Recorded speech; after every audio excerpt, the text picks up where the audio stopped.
Hello po sa inyo lahat. Kasi masyado akong excited kasi ang guest namin ay best friend ko po na matagal na. At lagi kami magkasama niyan. Pag naisipan namin kumain sa labas, kakain kami. At kung may mga gig, ay pumupunta-punta rin kami. Gusto ko po sanang i-introduce sa inyo ang one of the founders ng Genesis to Jesus production, theater production. After 2 years, no? Kasi last year nagkita tayo. Tapos after 2 years, nagkita muli kami. At kapag kami nagkita, hindi matapos-tapos ang aming Yes, unahan ng sa amin sasabihin. Nagkapareho kami ng hilig. Pareho kaming parang mga hindi natuloy mag-artista. Correct kayo dyan. Pangarap namin dalawa yan. Kaya lang hindi natupad. Pero, Hindi lang artista, singer pa. Di ba? Pareho tayong oo, singer. oo. Kaya lang hindi natupad. So, sa ibang paraan tayo na... Yes. Nakapag-Japan ibang ka pala. rin. Oo, grabe. Ilan taon ka rin bang nag-Japan? Ay, matagal, mga 10 years din. And then, kasi after high school ko, kailangan ko na magtrabaho dahil alam mo naman, bait ng tatay ko. Inalagaan kami ng gusto. Kaya ikaw ang Kaya kailangan ko magtrabaho. breadwinner. Pero, ang saya, ang saya. Kasi ngayon, ang nanay ko na 92 years old, lagi na lang umiiyak. Maribik, ikaw lang ang bumuhay sa amin. Kaya sabi ko, Inay, alam mo, kasi ang yabang ko, pero kailangan mo na akong magyabang. Kasi, yan na, very proud na ako sa sinasabi mo pa ulit-ulit. But anyway, ay interviewin mo ba ako, friend? Siyempre, kasi alam mo, nung nabalitaan ko na meron ka ng yung production, theater, parang sabi ko, wow, natupad din yung pangarap ni Mariby kasi gustong-gusto niya. Yun talaga po ang kanyang passion. Yung kanyang magkaroon ng isang theater production na makatutulong sa mga kabataan. Alam niyo po, hindi lang siya maganda. Maganda rin ang kanyang kalooban. At napakalaki ng kanyang puso sa pagtulong sa kapwa. At isa na ako sa kanyang mga natulungan. At Wow, isa ang sa ganda na sinabi niya. Gusto ko maging humble, wag kang ganyan. Pero well, anyway, ganun nga po yung story kasi baka hindi kayo magtagal. Mahilig na tayo mag-artista, tapos napakabait ng Panginoon kasi ang binigay niyang mission para sa akin, ikaw din ngayon, ginagawa mo ngayon, di ba? Ang binigay niyang mission para sa akin ay yung pagpapalaganap ng teatro, which is, yun ang passion natin. Kaya nga talagang, ang mission ng buhay ko ngayon, friend, is itong mga bata na to na nasa teatro ay matrain ng husto sa tamang ugali para kung ano man ang kamalian ng teatro natin ngayon sa Pilipinas o na kailangang ayusin ay maayos ng mga batang ito. Kaya, sabi nga nila, di ba, pag daw gagawin mo isang bagay o meron kang pangarap, dapat hindi lalayo sa core. Kung ano yung gift na binigay sa'yo ng Panginoon, yun yung kailangan nandoon. Yes. Kasi kasi ginawa tayo according to our purpose, di ba? yes. So, live to your purpose. Kung ano man yung purpose ng Diyos sa'yo, dapat dun ka pupunta. Kasi nandun yung passion mo. Kasi pag ang isang bagay ginagawa mo ng masaya ka, hindi mo mararamdaman yung pagod. Tama, hindi yun mo na nga. mararamdaman yung naiibis ka kahit pagod ka na. Kasi nandun yung passion. At isa sa mga passion mo nakita ko, yung makatulong talaga sa mga kabataan. At yun na yung nakita ko ng matagal sa iyo. At dahil sa pag lagi tayo magkasama, lagi mo iniisip na kung paano ka makatutulong dito sa mga batang less fortunate, sabi mo. Yeah, Yung mga bata na may Ang bait pangarap. lang talaga ng Diyos, alam mo. 2017, kami ni Director Loy ay umattend ng Bible study ng Genesis to Jesus. Tapos yung speaker namin na si Marifel Casticiones, nagtaka siya. Bakit tuwing lahat na lang ng Bible study niya, pinupuntahan namin sa iba't ibang parokya. Hindi niya alam, gagawa pala kami ng isang Biblia sa isang aras na teatro.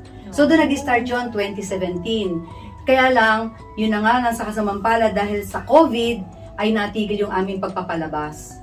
Pero grabe ang milagro ng Diyos, ladies and gentlemen. Grabe ang Panginoon. Kapag yung ginagawa mo ay yung mission mo, ay nako, siya na ang bahala sa lahat.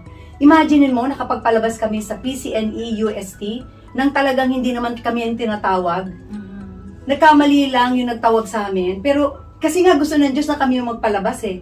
Grabe talaga, hindi ko lang kayang ikwento ng mahaba, pero basta ganun ang Panginoon, kumikilo siya, kaya talagang mag-goosebump ka na lang kung paano nangyayari mga pangyayari. Katulad ngayon, ini-interview mo ko ngayon, at alam ko, sisikat ang iyong vlog. Dahil sa'yo. Hindi dahil sa'yo! Sisikat yung vlog mo, tapos maipopromote ngayon sa ang GTJ sa buong mundo. Hindi, yun naman ang purpose ng aking vlog, no? Talagang makatulong, maka-inspire sa mga manonood at hindi basta-basta manood lang sila, kundi meron sila din ma-take out na something Yes. na pwedeng makatulong sa kanilang buhay. Kasi ang target market natin dito hindi lang ng kabataan, kundi lahat na Yes. pwedeng may matutunan sa ating vlog. Totoo Kamukha yan. niyan, yung purpose mo natupad na, di ba? Sabi mo nga Yes. sa akin kanina. So ngayon for You free, found your nagtuturuan ng mga destiny. bata ng Oh, voice you found- lesson. Yan, future na yung voice lesson namin kasi magkakaroon kami ng teatro ng musical. Mm. So, tapos yan, mga workshop ng acting. Saan Ito kayo magaling magbigay ni na Director saan na kayo Lloyd. nakapag-present? Yung Ay, sobrang Genesis dami Studios? na sa iba't ibang teatro. Sa iba't ibang parishes pala. Pero kailan lang kayo nag-start, di ba? Kailan lang kayo nag-start? 2017 kami nag-start. Oh. Pero dito meron kaming black box na theater na nakapagpalabas sa kami ng marami. Tapos itong mga batang to, nakagawa na sarili nilang script ng 20 minutes lang na mga show na talagang nagbibigay ng magandang mensahe sa mga tao tungkol sa buhay nila, kung paano nila ayusin ang sarili nila. Kaya doon ako tuwan-tuwa. Narinig ko kay Father Dave Concepcion na magpaka-busy ka sa mga mahalagang bagay, okay yon. Pero mas okay talaga yung kung ano yung purpose ni God, yun ang magawa mo. Kasi pag yung purpose ni God ang ginawa mo, mararamdaman mo talaga yung daloy talaga ng, ang ganda ng smooth talaga yung pagdating ng mga istorya. Oh. Kaya sa totoo lang, parang ako na ang MC, ano? Oo nga, parang. Okay lang, So, yan pa ba? Eh, special guest Yes, ka. sobrang namiss ko po tong best friend ko. Napakabuti rin ang kalooban nito. Kung ako ay kanya rin itinataas, tataas ko rin siya. Napakaganda ng kalooban nito. Napaka-strong person. Kaya yung kailangan natin yan. Tsaka ano siya, counselor siya. Pag may problema kayo, ang sarap hingahan. Kasi siya yung laging hinihinghang ko ng mga problema ko. Pag Yun. nagagalit. Oo, Ay, sa absorber. tama siya, absorber. So, yun, sana mayroong natutunan sa atin ng ating mga nanonood. Oo naman. Anyway, yung Genesis to Jesus, ilang kabataan na yung nagpe-perform sa inyong... Sa umpisa, siyam sila kasi kami stage play kami na portable. Kasi ang plano namin, magpalabas kami sa mga kalye, kung saan-saan.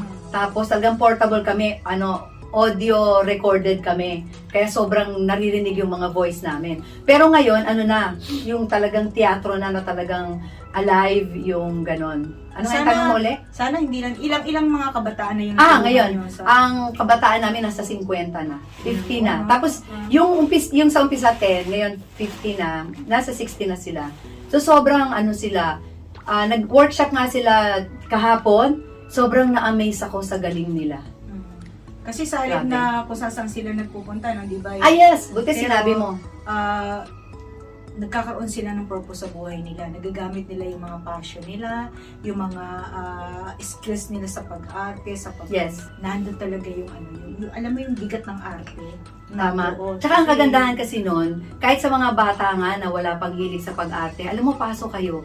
Kasi dun yung mailalabas yung emotion nyo. Marami kaming mga kabataan ngayon na mahiyain, hindi nagsasalita, abang ngayon nagsasalita na. Kasi na-express nila yung sarili nila. Tsaka maraming matututunan sa workshop namin kahapon, nung may nag-training sa amin. Sobrang dami nilang natutunan na marami silang matututunan sa buhay dito sa stage play na to. Tsaka ang talagang objective namin is evangelization. Siyempre, mag-inspire. At tsaka siyempre, mag-entertain na rin. Pero more on talaga kami evangelization. So, yun ang kagandahan ng yung theater Na katulad ng production ginagawa mo. mo, evangelization. Yun ang kagandahan ng theater production mo. Hindi lamang nade-develop yung skills ng mga bata, kundi lalo silang napapalapit sa Panginoon, Panginoon. di ba? Nade-develop Yes. yung kanilang faith. Yes. At kumbaga, holistic yung inyong... Yes. At saka malalayo sila sa droga, sa mga tama. masasamang bisyo, sa mga kung ano-ano pang masasamang ugali. Kasi dito lang, paulit-ulit mo ba naman sabihin yung script mo na magpakabuti ka, pag hindi mo pa naman nais sa buhay yun.